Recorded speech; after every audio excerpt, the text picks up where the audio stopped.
And that's not the order of things. When you encounter Jesus, when you realize who he is and what he's done for you, that will produce in you a desire to walk in an upright way. It's not like you have to be good enough for Jesus to go, all right, you've been pretty good lately, gotten straight A's. All right, you can come in.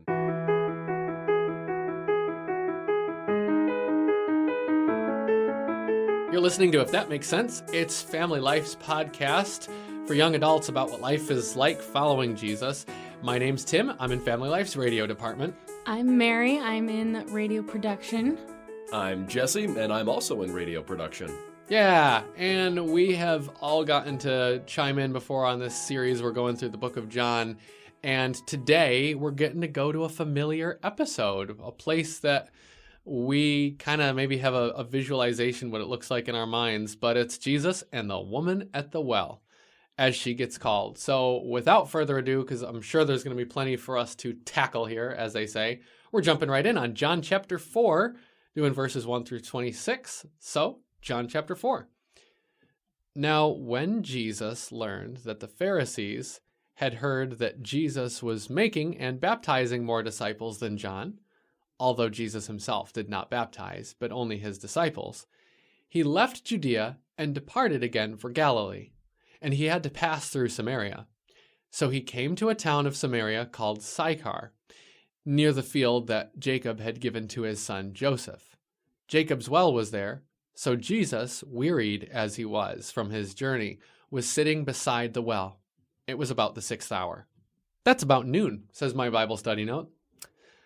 A woman from Samaria came to draw water.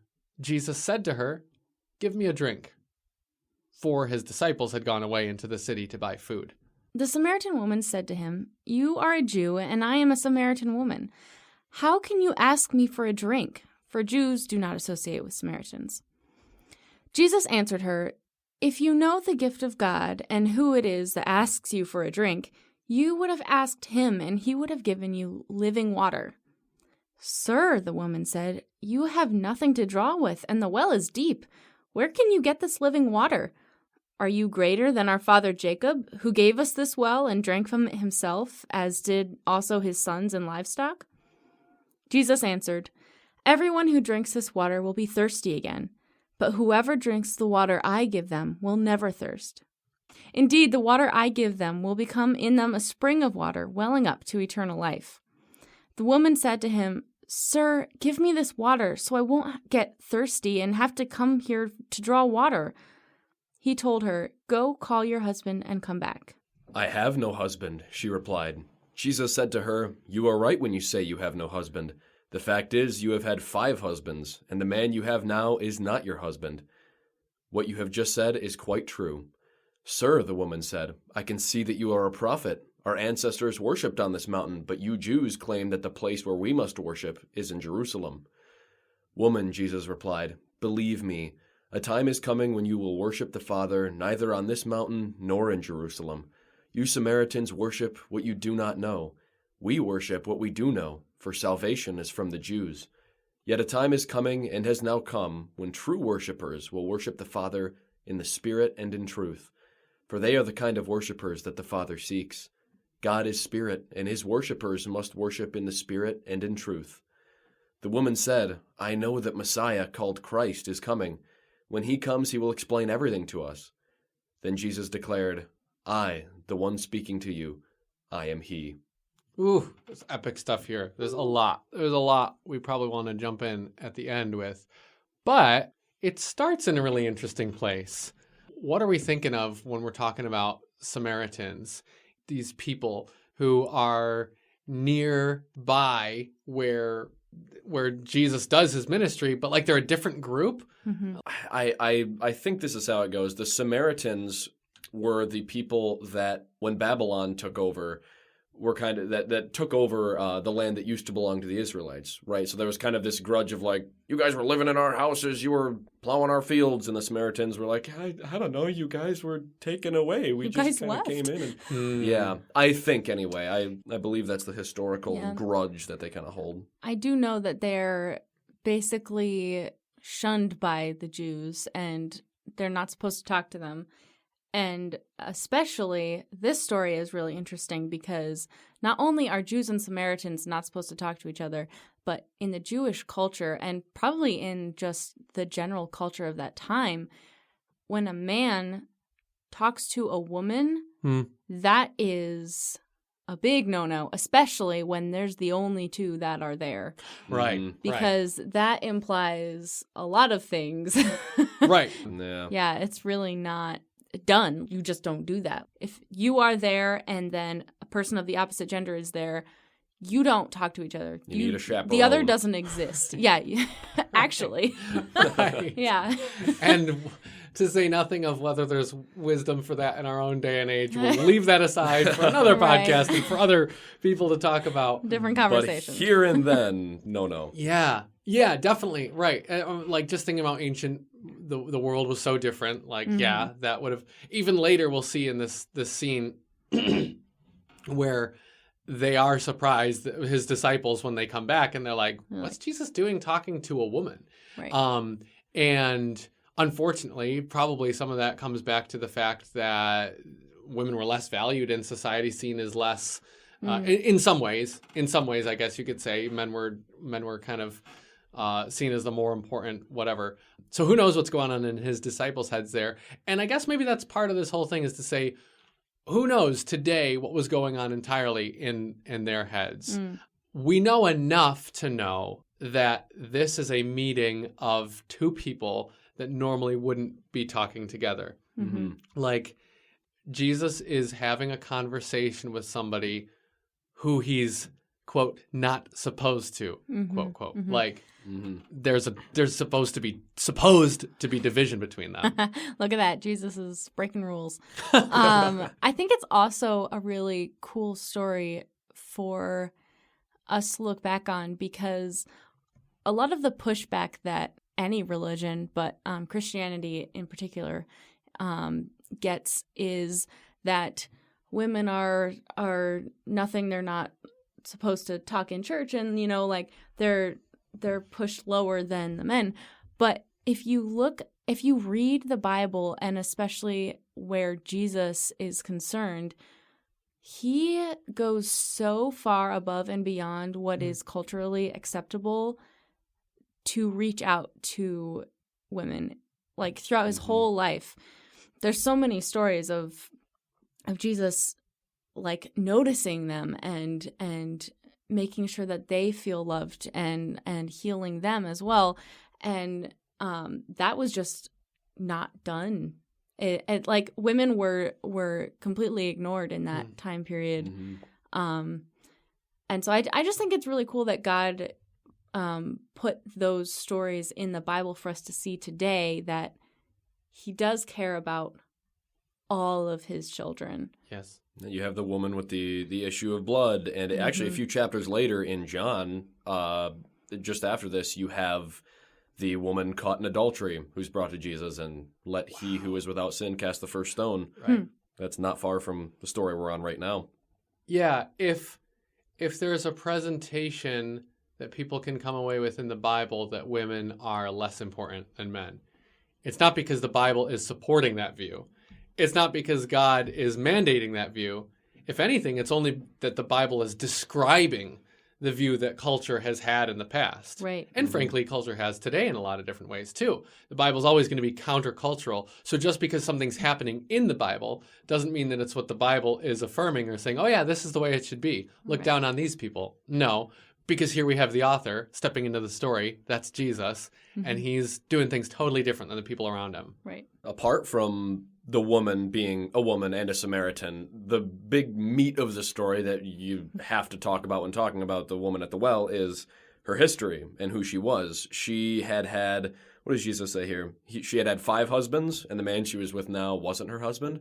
So not only was she a Samaritan, we don't associate with them, not only was she a woman, you don't talk to her alone at the well, but she had quite the history. And that's, I guess, something that a normal person just looking at her might not know, but Jesus knew. And throughout John, but this story especially, Jesus associates and, like, specifically, I don't want to say targets, But he like spends time with and talks to people who have had just a messed up life.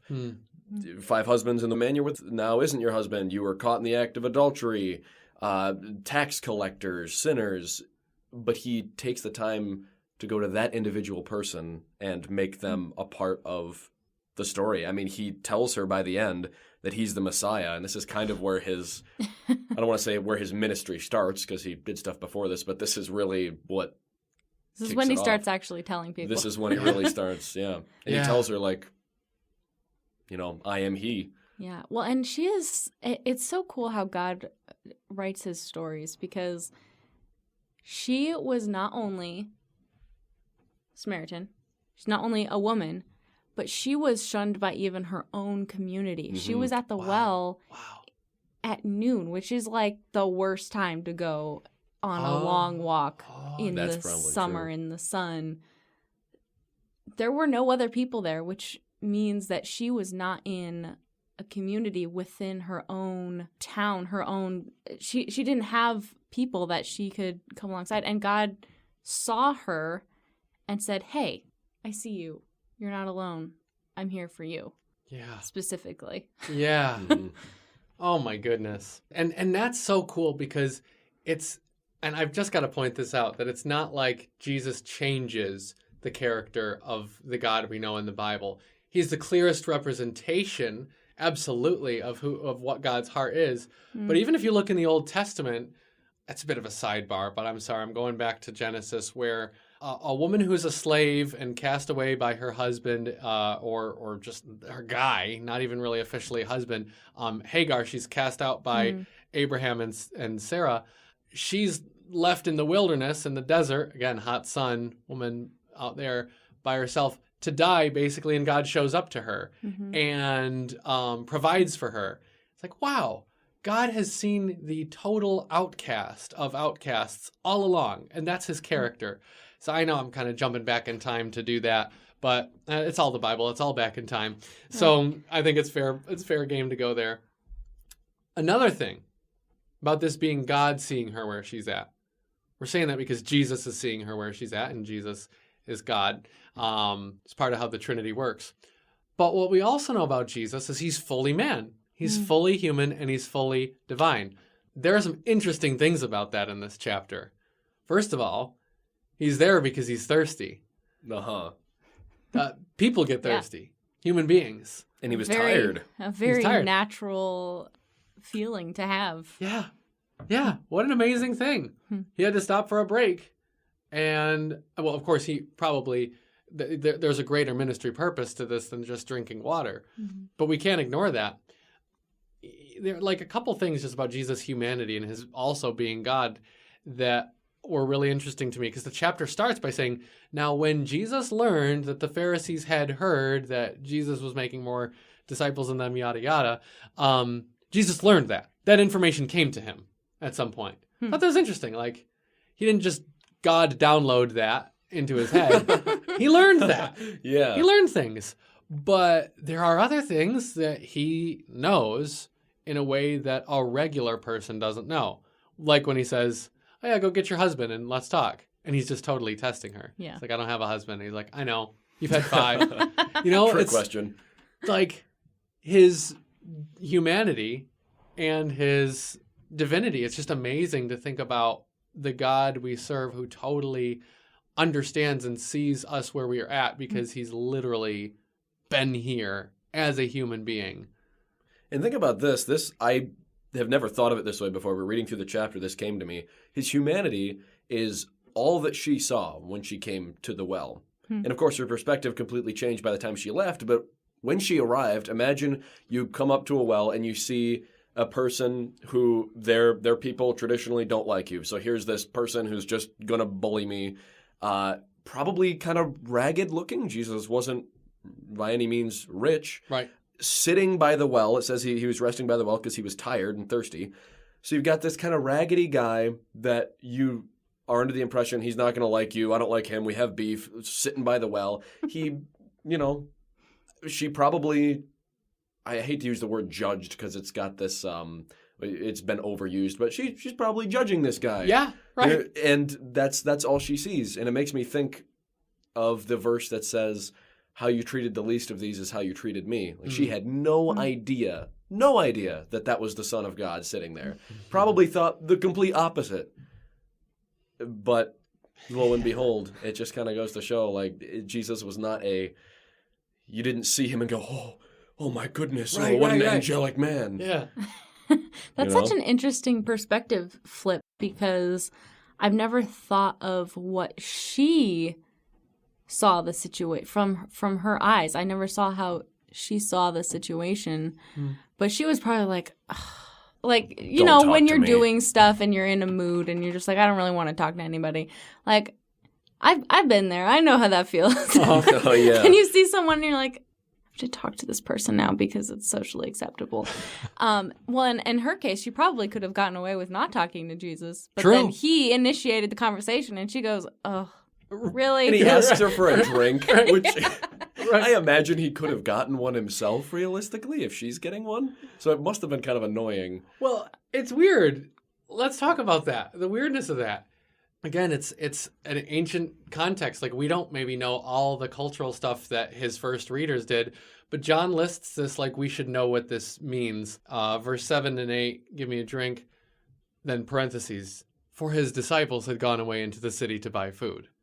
Implication, I'm guessing the implication is like, well, obviously, Jesus' disciples would have done this. Right. But he had to ask somebody else to do it. I like to think maybe because when we're talking a little bit further down in the passage, when he's talking to her about living water, and she says, you don't have anything to draw from to get the living water. So how are you getting living water?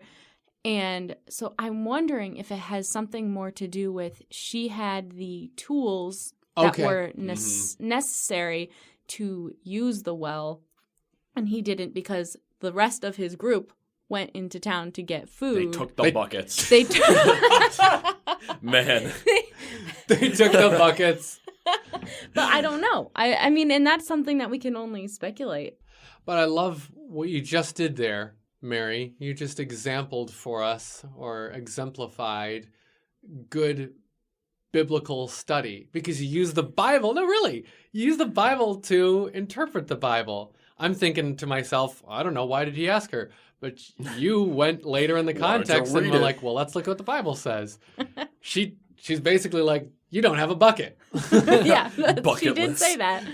So, yeah, that's really interesting. And that's actually just like a really good thing to keep in mind, that if the Bible's making you scratch your head, well, sometimes the Bible will also be what fixes that itch too.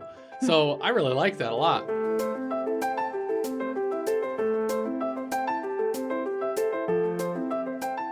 There is something super wild about the fact that they have this conversation, because she starts by saying to him, how is it that you, a Jew, ask for a drink from me, a woman of Samaria?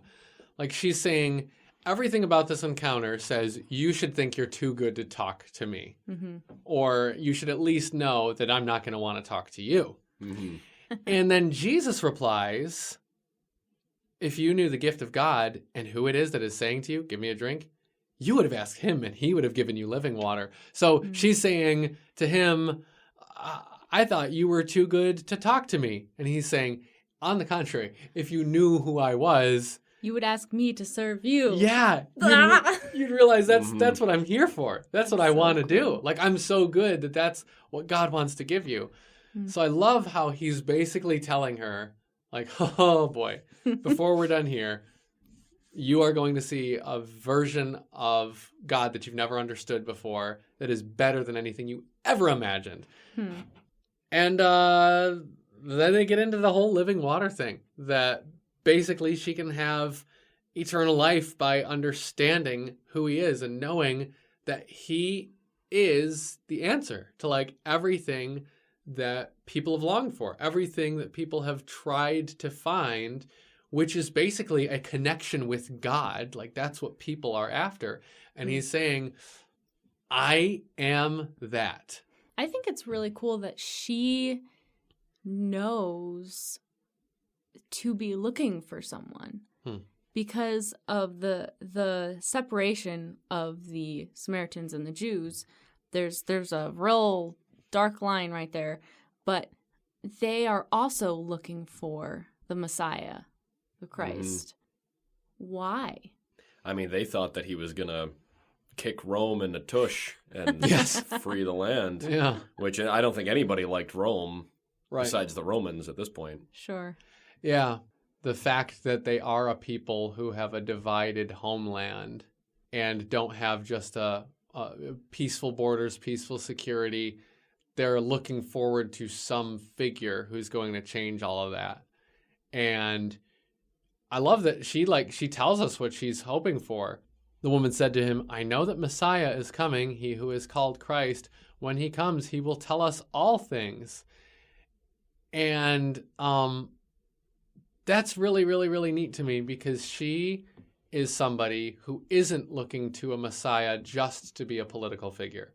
Mm-hmm. She is not one who has her hopes set in somebody who's just going to kick out the oppressive government regime that they might happen to be under, or whatever the problem was, fix their problems like that. She's looking forward to a Messiah who will tell us all things, who will give us the truth, who will lead us into the truth about who God is and how we can worship him. Because that's the discussion that she's having. She basically has a theology discussion with Jesus. Hey, why don't you tell me, you rabbi guy, why do you guys say that you worship God where you worship him? Because we think we worship the same God over here in this place that's holy to us. Mm-hmm. She's after knowledge of the living God. She wants to connect with God, and she believes that the Messiah is going to do that. I think Jesus sees that, and that's why he chooses to reveal himself to her. Mm-hmm. Oh, it's because she was so righteous. Oh, it's because she was so well-esteemed in her society. It was because she was of such political advantage. No, none of those reasons are why Jesus said, I'm telling you first that I'm the Messiah, that I'm the Christ, that I'm the chosen one. He tells her, such an unlikely person, but her heart was looking for who God really is.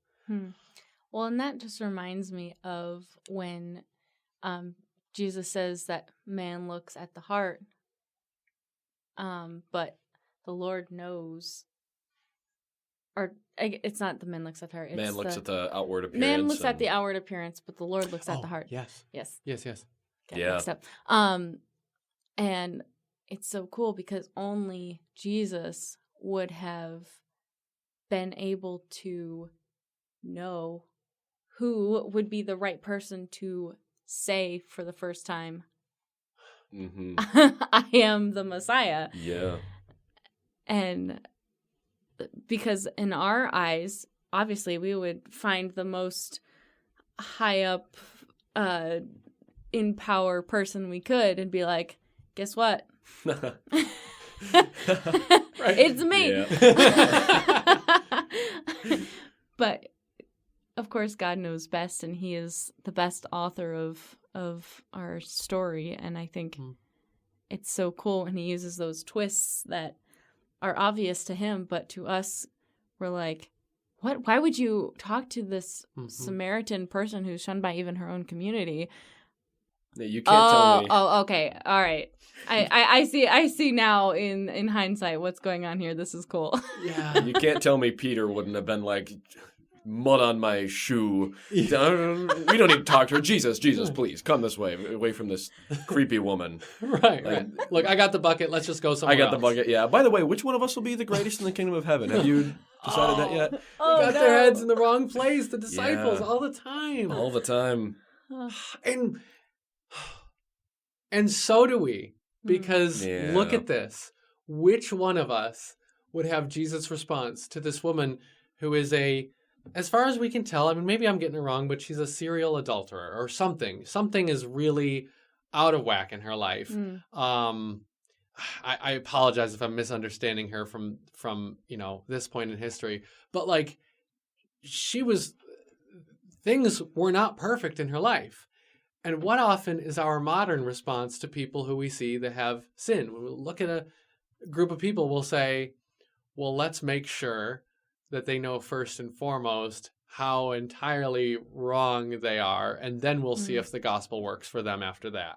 Yeah, I think it's less that people need to be shown what's wrong and more that they need to be shown what is right. Yes. Like, show them the character of God. This woman, Jesus didn't, like, stand up to her and call her out like, hey, you serial adulterer, Right. have you no shame? Right. You've had 5 husbands. He was kind to her and showed her who he was. And I think when people come into contact with Jesus, with mercy and grace, that automatically makes you realize just how low you are. You see all of the dirt in your life.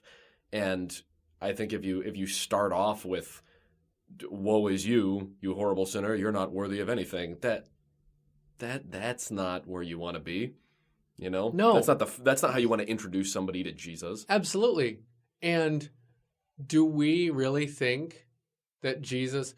Is there any way that you could come away from this passage and get the understanding, oh, Jesus is okay with adultery? No. You know he's not okay with it. No, of course And she not. knew that too. Right. And he didn't need to put that on the front of his introduction to the gospel in order for her to get the picture.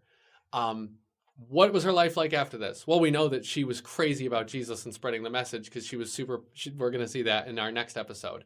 But it wasn't as if she said, oh, great, God approves of my lifestyle. I'm going to keep doing it. No. No, It's like, of course not. no, I don't think, that's not the understanding we get here. But it also wasn't the first thing Jesus needed to lead with in order for her to see who God was and the love that he already had for her.